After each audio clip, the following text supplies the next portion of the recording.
Bismillahirrahmanirrahim. Assalamualaikum warahmatullahi wabarakatuh.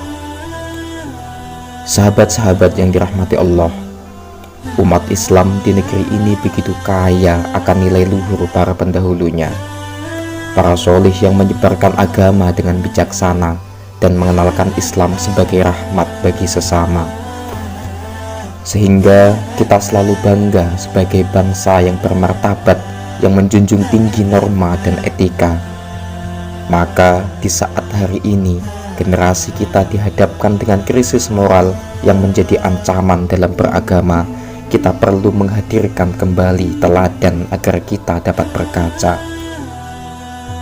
Kisah ini menceritakan tentang Kiai Haji Abdul Karim, pendiri Pondok Pesantren Lirboyo Kediri, salah satu pondok pesantren terbesar di Indonesia, yang selain alim, beliau juga dikenal sangat tawadhu terhadap siapa saja. Dikisahkan pada suatu hari, diperkirakan sekitar tahun 1920-an, datanglah seorang pemuda yang hendak nyantri di pondok pesantren Lirboyo dengan membawa banyak perbekalan dari rumah seperti pakaian, beras, juga kelapa.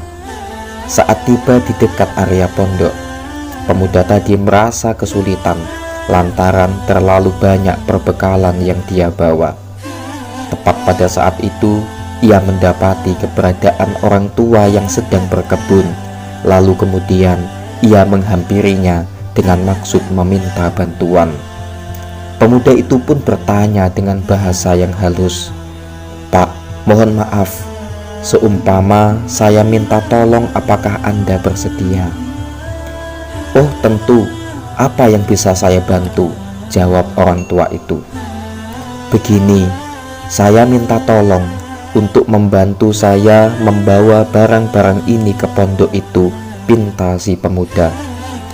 "Baiklah mas, tentu akan saya bantu," jawabnya. Lalu dengan senang hati, orang tua itu membantu membawa bekal milik pemuda tadi sampai ke depan komplek kamar santri. Pada saat itu, para santri lama yang menyaksikan peristiwa itu merasa terheran-heran, sedangkan si pemuda belum menyadari apa yang sebenarnya terjadi. Kemudian, pada saat masuk waktu sholat, pemuda tadi bergegas menuju masjid untuk menunaikan sholat berjamaah. Maka betapa terkejutnya ia ketika mendapati bahwa yang menjadi imam sholat berjamaah adalah orang tua yang dimintanya untuk membantu membawa bekal-bekalnya. Dan ia lebih terkejut lagi serta merasa sangat malu setelah mengetahui bahwa orang tua itu ternyata adalah Kiai Haji Abdul Karim, pendiri Pondok Pesantren Lirboyo yang masyhur itu. Dari kisah ini kita diingatkan kembali bahwa sifat tawadhu adalah bagian dari ciri beragama. Kita perlu bersikap rendah hati agar kita dapat tahu diri bahwa kita bukan siapa-siapa tanpa kemurahan Allah, dan kita tidak akan menjadi hina lantaran merendah. Justru sebaliknya, Allah berjanji mengangkat derajat mereka yang memiliki sifat rendah hati dan akan menghinakan mereka orang-orang yang sombong.